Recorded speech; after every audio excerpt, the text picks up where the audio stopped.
Welcome to Faith and Science. I'm Dr. John Ashton. I think one of the most obvious and also most convincing examples that evolution cannot explain the origin of ourselves, of humans and life on Earth, is the brain, particularly the brain in vertebrates and particularly the brain in humans.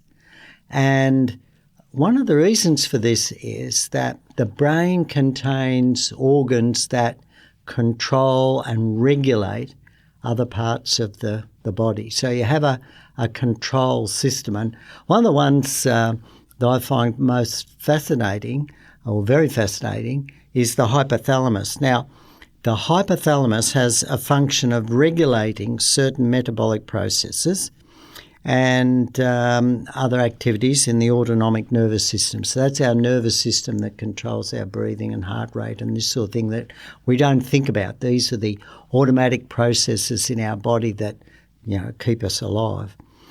But this particular organ also synthesizes, and this is very important, and secretes certain neurohormones.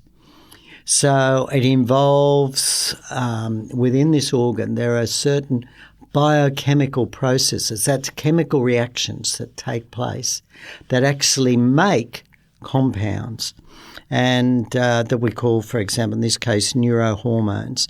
And these are sometimes called releasing hormones or, of course, the hypothalamic hormones.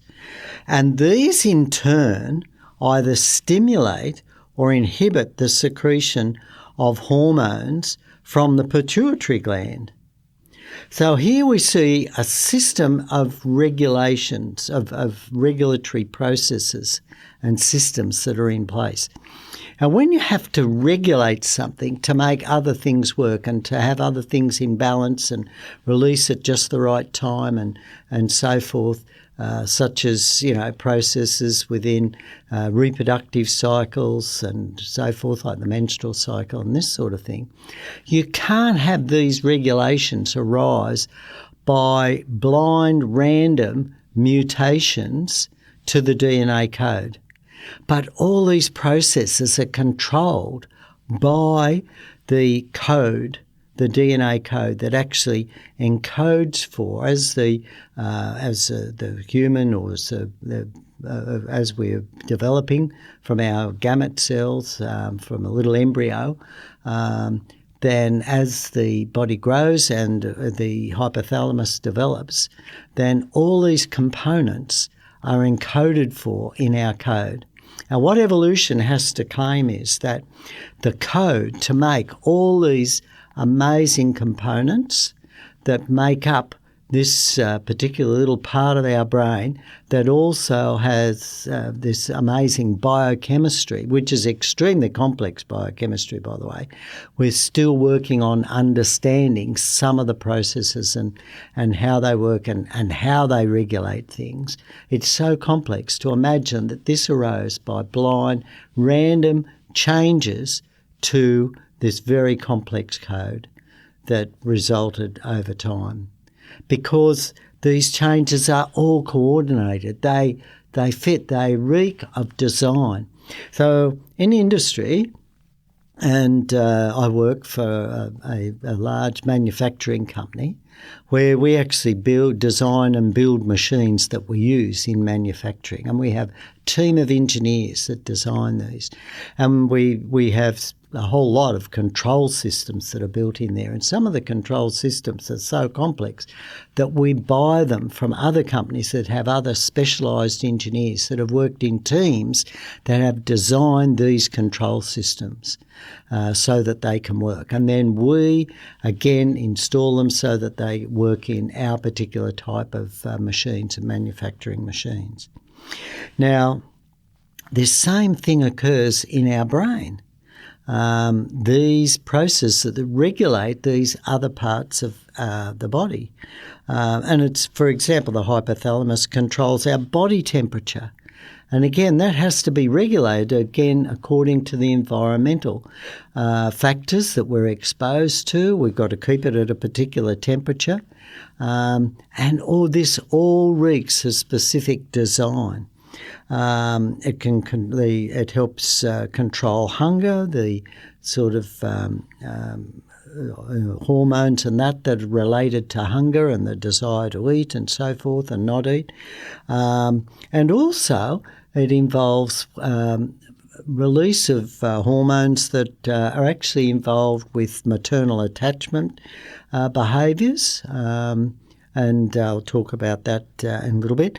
Things like thirst, our fatigue, sleep, circadian rhythms, and even social behaviours, such as sexual behaviours and aggressive behaviours, are all regulated by hormones and the levels of hormones, and the levels of these hormones are regulated appropriately within the hypothalamus. Now, there's a whole lot of the hypothalamus is divided into 4 regions that have a number of names, but I've got a list here that I've looked at of the types of different cells that are within these different areas of this tiny little organ, the hypothalamus. So you've got the preoptic nucleus, and that's involved in thermoregulation of the body. Then you've got the ventrolateral and preoptic nucleus, which is involved with sleep. You've got another one, what they call the medial preoptic, which is related to the release of the sex hormones at the appropriate time. And helps control a whole lot of the sexual reproductive functions. Then there are a whole lot of other, for example, compounds that are released. There's the vasopressin and oxytocin release. Now, this is an interesting one. And there are many more that I could go to, like the thyrotropin releasing hormone and so forth. Whole lot of these different releasing hormones that are involved, a whole list of them that relate to sweating and circadian rhythms, blood pressure, heart rate, satiety and so forth. But when we dig down deeper into this, if we look, for example, at oxytocin and vasopressin, those hormones are released by the pituitary gland. But again, their regulation, as I said, is controlled here in the hypothalamus. Now, and this is where this particular peptide is actually synthesised. And it's synthesised from a precursor protein that comes from the OXT gene. And this precursor protein also includes an oxytocin carrier protein called neurohormones. And it's interesting, the inactive precursor protein is then involved in a chemical reaction where it's progressively hydrolyzed into smaller fragments, one of which is that neurohormone. And this is via, again, a whole series of enzymes. And the last hydrolysis releases the active oxytocin as a nonapeptide. And that is catalysed. Again, that reaction requires a catalyst to make it go. And that's by quite a long compound that we'll abbreviate PAM. But the activity of the PAM enzyme is also dependent on vitamin C levels. So what I wanted to illustrate by this is that we can talk about, okay, that the hypothalamus is involved in the synthesis of oxytocin, but there's a whole lot of biochemistry underpinning that is also controlled by enzymes and catalyst-type compounds that are there, and these in terms are other regulated by other factors, vitamins and so forth.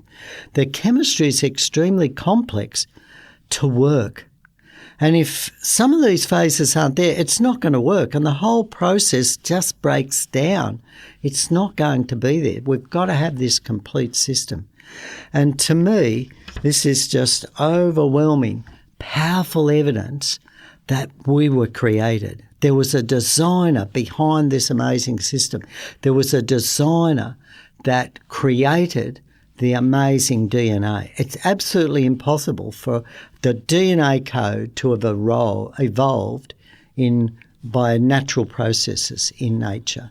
You know, we know that the chemical reactions, for a start, require a living system environment for even the mutations to occur anyway. But for the random mutations to produce such complex systems, even over millions of years, you can do the stats, never going to work. It's never going to happen in actual fact.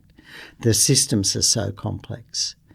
And so to me, this is overwhelming, powerful evidence that we were designed by a creator. And this fits very much the account of the Bible. And of course, the Bible talks about human behaviour, which occurred down through history, which as we observed, it reflects real human behaviour. We have the prophecies in the Bible that were written hundreds of years before the events happened, and they were fulfilled in detail. We have the historical accuracy of the Bible. So to me, the biblical account of the Creator really fits. It's really the only way we can know from the Creator. So we have the evidence that God pointed out within the Bible that He was the Creator because He was going to reveal what was going to happen. And He did, and those prophecies were fulfilled. So that's why we can have the assurance that the Bible account is the true picture of the Creator. And I think it is just so important that this message gets out, particularly to young people today. People are being bombarded with, all this evolutionary stuff that isn't correct. It's not scientifically correct. The theory of evolution has been shown to be a false theory in terms of explaining the origin of life. So I would like to encourage you as you watch these programs and you learn the information to particularly tell your friends and put up links on social media. There's a lot of really, really good links out there. There's these faith and science programs. If you go back through the programs, we've covered a great number of topics there. And if you can share these links with people to encourage them that there is a Creator God, and that Creator God wants a relationship with us, and He has a wonderful plan for our future too. You've been listening to Faith and Science, and if you want to re-listen to these programs, remember you can Google 3abnaustralia.org.au and click on the radio button. And there are also some fantastic TV programs too. I'm Dr. John Ashton. Have a great day.